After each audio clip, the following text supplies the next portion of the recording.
Live from downtown Detroit, home of WDIV and Click on Detroit, Local 4 News at 6 starts now. A string of disturbing home invasions right here in this Troy subdivision. We're talking to one of the victims. We're also talking to police about what you can do right now to make sure these guys don't get into your home.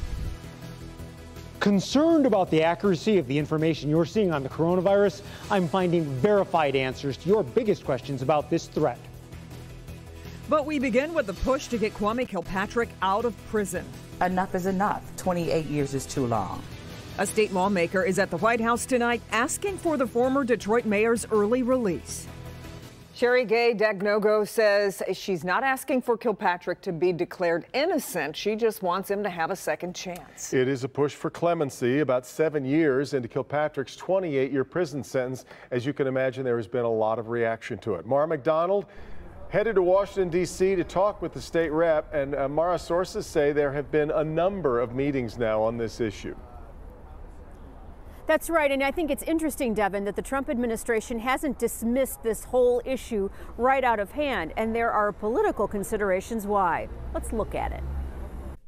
State Representative Sherry Gay Dagnogo is on her way to the White House tonight. In hand is this letter asking the president to commute Kilpatrick's sentence, signed by elected leaders and pastors throughout the state. They've made no promises, but they've made it clear that it is before the president, no commitments. But I am very appreciative of at least a willingness to have a conversation.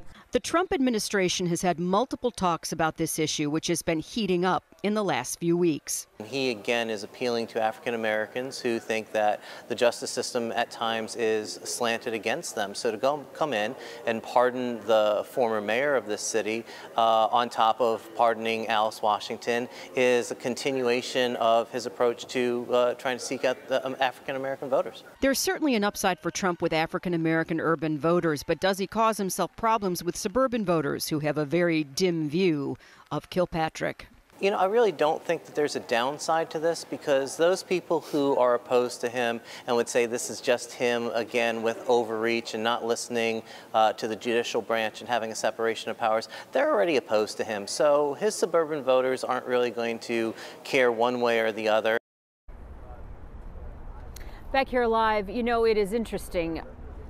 When I heard about this issue, not about the state representative coming here, but about clemency for Kilpatrick, if you would have told me a couple weeks ago that this was really going to happen, I would have laughed you out of town. Now it's pretty clear that the administration here in Washington is at least taking the conversation seriously. We're live in Washington, D.C. tonight at the Capitol. I'm Mara McDonald. Devin, Kimberly, back to you. And Mara, you kind of laid out some of the perils on both sides of this, given the fact that we're really close to the Michigan primary, we're in a big election year. What kind of sense are you getting about what happens now? I think that we would know maybe in 30 days whether this is really going to happen or whether this has any real traction to it. And I think if you'd have asked me a week ago whether I thought there was any traction to this, I would have said 50-50. Yep.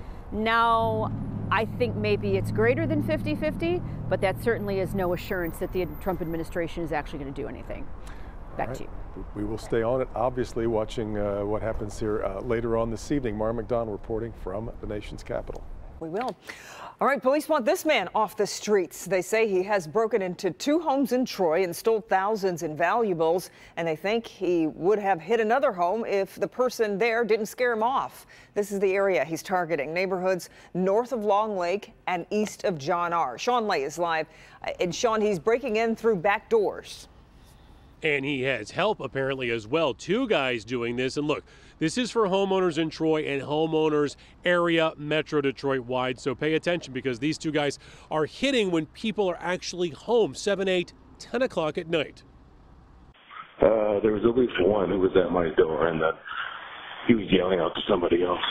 A Troy homeowner calling 911 last Saturday evening around 10 o'clock, watching 2 men trying to break into his home on Mayflower, a small subdivision just off John R. The caller tells police the men were trying to get through his rear sliding glass door, but he was able to scare them off. Yeah, and then when I came down, he ran off. Okay. He turned on the outside lights, which scared off the suspects, and called us right away. We got there with a canine. Unfortunately, we weren't able to track him down. But just hours earlier, police believe the same two men were busy hitting two homes in the very same subdivision, both times getting in through the home's backsliding glass door. At this home, they ripped off the doorbell camera so they wouldn't be seen. The homeowner tells us they spent an hour inside and trashed her closets. We spoke to her over the phone. He took a watch and 3 of my necklace. One street over on Bridal, they hit another home, getting $5,000 in jewelry. Troy police say they don't get many home invasions, and they very much want to get these guys. To have 3 home invasions right in the same area, a same type of deal with the rear door wall, it's very likely it's the same suspect. All right, back here, Liza, we have that one image from Troy police, and they're trying to work on better video. These guys destroyed a video system inside the home, but they had an investigator out there today trying to harvest better video out so we get more looks at these guys. And they're also hearing from homeowners in that area. A lot of them have cameras, so they may be submitting images as these guys go house to house. Also, big picture for us all, sliding glass back door, certainly lock it up.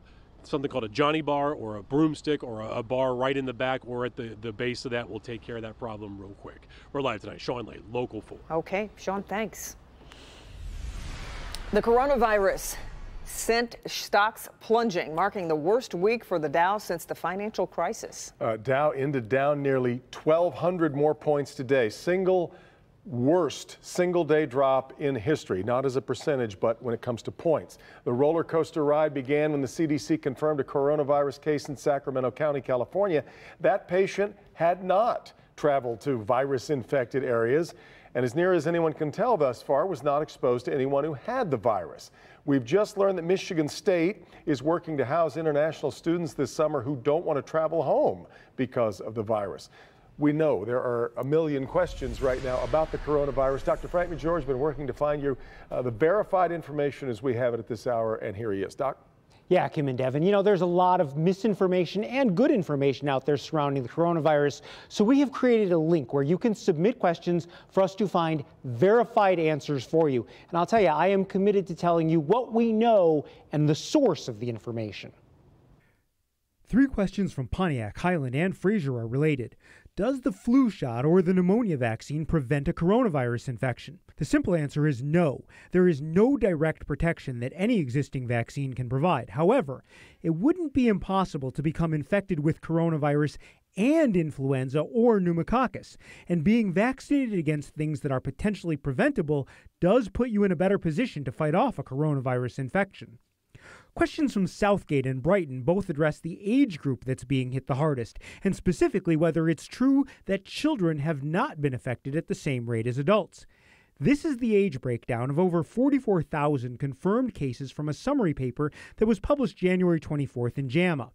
3% were over 80, 87% were between 30 and 79, 8% were between 20 and 29, 1% were between 10 and 19, and 1% were less than 10 years old. So yes, it is true. Based on current published data, there are far fewer confirmed cases in young people. Now, the same paper also noted that people over 70 had a higher fatality rate. Now, a question from Macomb Township asks, is the claim that COVID-19 sickens people for 10 to 15 days true? The answer is yes, that's close. Information on the first COVID-19 patient in the U.S. was published in the New England Journal of Medicine on January 31st. That 35-year-old man was sick for approximately 18 days. Now, other reports have suggested 2.5 weeks is the average length of illness. It's likely some people might recover sooner, and others with severe disease take substantially longer. Now, I will always do my best to get you the most accurate information available, but this is a dynamic situation, so I'm also committed to keeping you updated as things evolve. Remember, it was only about a month ago that there was still question about whether it could spread person to person. Yeah. Obviously, it does. So fluid, yeah. And so many unknowns, but we've really only known about this for about 2 months in total. Yeah, that is exactly it. And, you know, as far as prevention devices or treatments go, there's a lot of misinformation out there. And I want to add, if anybody says that they are guaranteeing something that is going to treat you or protect you, they are just making that up. We do not know enough about that. And I want to say we do know a lot about COVID-19, but right now there are many more things that we do not know and are left to find out. And that is where I think I am going to go to the extra link to really find those verified answers, and I'm going to have more of them tomorrow. That's good. Yeah. You can submit either a claim or a question that you'd like verified on our verified page, and you'll find that at clickondetroit.com. A Warren man is facing charges in connection to the deadly fight at a St. Clair Shores bar. 39-year-old Johnny Rittenberry was arraigned today on assault and battery charges. This stems from a bar fight at Capone's Sports Tavern last December. Police say Rittenberry threw a drink on Sean Kubik as he laid motionless on the floor after being sucker punched. Kubik later died from his injuries. The man who punched him is charged with murder. We are well into tax season. If you have not filed your return yet, it might be because you have questions that so far you haven't been able to get answered. That's why we're hosting our Tax Help for You phone bank. Consumer investigator Hank Winchester is live inside the phone bank. And Hank, you have some experts there answering those tax questions for folks. We certainly do. And if you have a question, the number you can call is 313-298-WDIV. I want to bring in one of our experts, Alan Gallatin. He is with Baker Tilly. Alan, thank you so much for being here. Thank you. Now, we were talking a short time ago about deductions and some of the changes. What are some of the things that people should be doing if they're filing their own taxes? Well, a lot of people think that because now the standard deduction is larger, that they don't have to be concerned with things like their mortgage interest, charitable deductions, health insurance, things like that. Even if you're going to take a standard deduction, it's still important. Maintain all that information. Track it as if you were going to itemize your deduction. Things can change in the future. We talked about scammers. We know it's a big issue. If you're going to a professional, make sure that you find someone who's legit. Absolutely. Look for a real CPA. Make sure you understand their credentials. Go to the MICPA website if you need to look up, who's a valid CPA. Great. Alan, thank you for your time. Again, we have professionals here. They're going to stay here until 6:30. The number you can call is 313-298-WDIV. Back to you. All right. Keep those phones ringing, Hank. We appreciate it. Time now for a check of the national stories you'll see ahead at 6:30 on NBC Nightly News. Live to New York we go. Lester Holt standing by with what's coming up tonight. Hi there, Lester. Hey, Kim and Devin, good to see you. Coming up, new developments in the college cheating scandal. The evidence Lori Loughlin's attorney says clears her. Plus, George Clooney's coffee controversy, what the Nespresso brand ambassador says about new claims the coffee giant uses child labor. And Lester Clooney is a well-known activist. What's he saying tonight about it? He was quick to respond to the allegations, saying he's surprised and saddened over the child labor allegations. Tonight, what he's promising and also what Starbucks is saying about those claims when we see you on Nightly News. Okay, that's coming up in just a bit. Lester, we thank you. Still to come here at 6, major closures about to start on I-75. Major closures. It could impact your drive for the next 8 months. We're going to have a closer look. That's right. The area is closing so crews can rebuild the freeway. We'll have that. And there's a new addition to the Detroit Zoo, and this polar bear comes with an important mission. Hi, Ben.